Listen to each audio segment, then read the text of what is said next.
Preposition 47 এ আমরা দেখব 16 number থেকে কনফিডেন্স ইন। কনফিডেন্সের সাথে কি বসবে ভাই? ইন। কনফিডেন্স শব্দটা নিশ্চয় নাউন, আত্মবিশ্বাস বা আস্থা। টু বলা যাবে না। বাক্যটা পড়েন, I have great confidence in you. তোমার প্রতি বা আপনার প্রতি আমার অনেক আস্থা আছে। এবং ইন কনফিডেন্সের সাথে ইন বসে প্রিপোজিশন, বাট কনফিডেন্সের আগে যদি ইন আসে তখন অর্থ পাল্টায় যাবে। ইন কনফিডেন্স মানে হলো গোপনে ভাই। বাক্যটা পড়েন, let me tell you something in confidence. তোমার আমি কিছু একটা বলি গোপনে, এটা বলছে এই যে অ্যাজ আ সিক্রেট। তার মানে কনফিডেন্সের পরে প্রিপোজিশন ইন বসবে, আর ইন প্রিপোজিশন যদি কনফিডেন্স শব্দের আগে চলে আসে অর্থ কি হবে ভাই? গোপনে। দেন আসেন 17th, কনফার্ম টু। পরীক্ষা আসছে কারেকশন আকারে বটে। কনফার্ম টু মানে অনুরূপ, একমত হওয়া। বাক্য পড়েন, we must confirm to the rules. আমরা রুলের সাথে একমত হইতে হবে বা রুলটা মেনে চলতে হবে। রুল কনফার্ম উইথ বলা যাবে না, কনফার্ম টু। কনফার্ম না, এখানে কনফার্ম, FORM, কনফার্ম। তাহলে we must confirm to the rules. তবে কমপ্লাই মানে কি? রাজি হওয়া, সম্মত হওয়া বোঝাতে আমরা কি বলি? উইথ। যেমন we will comply with your request, we will comply with your, we will comply with your request. And then congratulate, আমাদের পরীক্ষা আসা প্রশ্ন। কনগ্রাচুলেটের সাথে কি বসে? Preposition on. আমাদের খুব ভাল লাগে ফর বলতে, কেমন? অবশ্যই ফর বলা যাবে না।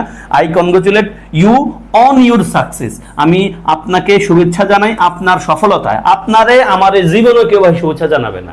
আপনাকে আমাকে যদি কেউ কখনো শুভেচ্ছা জানায়, আমাদের কোনো একটা অ্যাচিভমেন্টের জন্য শুভেচ্ছা জানাবে। তার মানে আপনি আমি অ্যাচিভ যদি কিছু না করতে পারি, আমাদের কেউ শুভেচ্ছা জানায় না। মানুষ মূলত রেসপেক্ট করে মানুষের গুণকে। কোনো ব্যক্তিরে মানুষজন খুব বেশি সম্মান করে না মোস্টলি, বাট যারা ভালো মানুষ তারা অ্যাচিভ না করতে পারলেও মানুষকে সম্মান করে। রিক্সাওয়ালারাও কিন্তু সম্মান করা ভালো মানুষের কাজ, তাই না? তাহলে I congratulate you on your success, for your success বলা যাবে না। দেন কনসিস্ট অফ, আমরা পড়েছি কনসিস্টের সাথে অফ বসে গঠিত হওয়া। কনসিস্ট ফ্রম বলা যাবে না।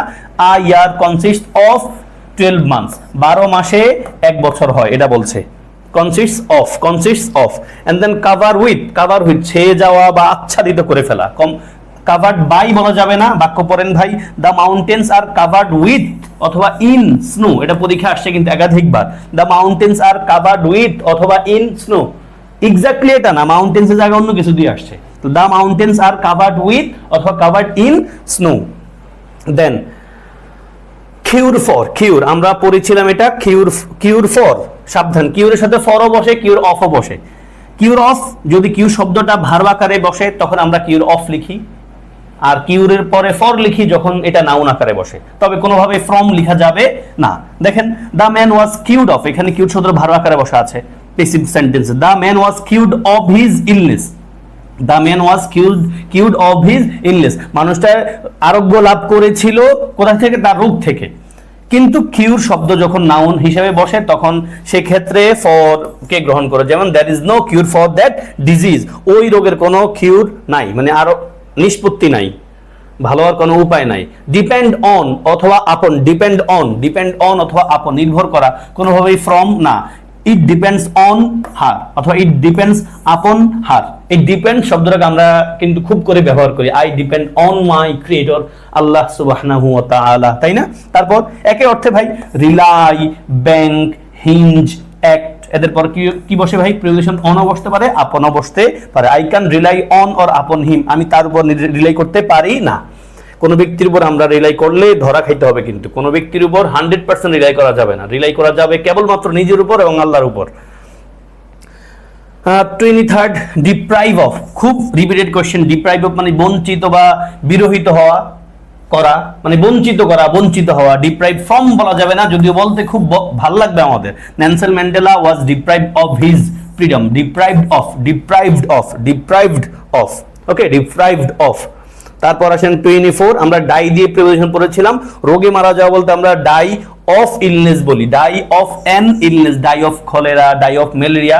ডাই ফ্রম বলা যাবে না। ডাই ফ্রম আমরা ইউজ করি die from hunger, die from overeating, die from starvation, বেশি খেয়ে বা কম খেয়ে মারা গেলে ডাই ফ্রম আমরা ইউজ করি, তাই না? তাহলে many people have died of malaria অথবা কলেরা, যাই বলি আমরা পড়েছিলাম। দেন 25-এ দেখেন ডিফারেন্ট ফ্রম, ডিফারেন্টের সাথে দেন লিখতে খুব ভালো লাগে, বাট ডিফারেন্ট ফ্রম লিখতে হবে। এই ফ্রম অর্থ কিন্তু এখানে চেয়ে, ফ্রম অর্থ এখানে চেয়ে। তাহলে ডিফারেন্ট ফ্রম ডিফারেন্ট ফ্রম ভিন্ন রকম বা পৃথক, ডিফারেন্ট শব্দটা কিন্তু অ্যাডজেক্টিভ, এটার ভার্ব হলো ডিফার, নাউন হলো ডিফারেন্স, এদের পরও কিন্তু প্রিপোজিশন ফ্রম বসে, কোনোভাবেই দেন বসে না। My book is different from yours, yours মানে কিন্তু ইউর বুক, এটা possessive pronoun form, your book, my book is different from your books, your book. তাহলে এই যে ডিফারেন্ট ফ্রম, ডিফারেন্ট দেন কোনোভাবেই বলা যাবে না। এন্ড দেন আসেন ডিসঅ্যাপয়েন্টেড বাই, অ্যাবাউট অথবা এট। কি লেখা আছে? ডিসঅ্যাপয়েন্টেড বাই, অ্যাবাউট বা এট, কোনোভাবেই ফ্রম বলা যাবে না। বাক্য পড়েন, কি লেখা আছে? Philippa was disappointed by the low market, the low mark she got in the test, অথবা disappointed about the low mark, অথবা disappointed at the low mark she got in the test, একই কথা, মানে আপনি যে কোনো একটা লিখলেই পারেন। আর উইথ অথবা ইন লেখা যায় কখন? দেখেন, Jane was disappointed with her son, অথবা ইন হার সান। তাহলে কোনোভাবেই ডিসঅ্যাপয়েন্টেড এর সাথে আপনি ফ্রম লিখতে পারছেন না। আমরা ব্যক্তির পূর্বে উইথ অথবা ইন, বস্তুর পূর্বে এট, অ্যাবাউট অথবা বাই লিখি। বাক্যটা রিডিং পড়বেন, রুল পড়া দরকার নাই, রুল পড়ে আসলে বাংলা পরে খেয়াল রাখতে পারবেন না।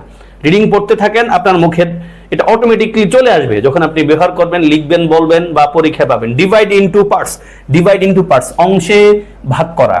ইন পার্টস বলা যাবে না। বাক্য পড়েন, I divided the cake into 4 parts, in 4 parts বলা যাবে না, ইনটু 4 পার্টস। তবে কোন বস্তুকে অর্ধেক বা দুইয়ে ভাগ করা বোঝাতে আমরা ব্যবহার করতে পারি এভাবে, Paul divided the apple in half, অথবা ইনটু, ইনটু অথবা ইন হাফ বলা যাবে।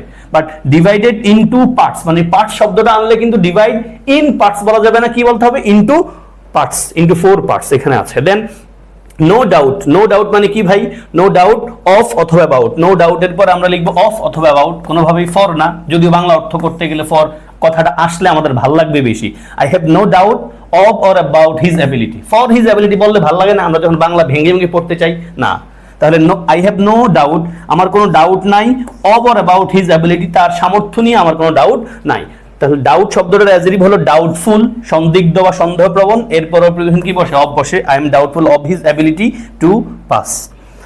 তারপর আসেন ভাই ড্রেসড ইন, ড্রেসড ইন পরীক্ষা আসছে, অবশ্যই পরীক্ষায় প্রশ্ন আসছে। ড্রেসড ইন, ড্রেসের সাথে প্রিপোজিশন কি বসবে? ইন, কোনোভাবেই উইথ না। The women was dressed in black, in black মানে ব্ল্যাক পরিহিত, পোশাক পরিহিত ছিলেন। ড্রেসড উইথ বলা যাবে না, ড্রেসড ইন।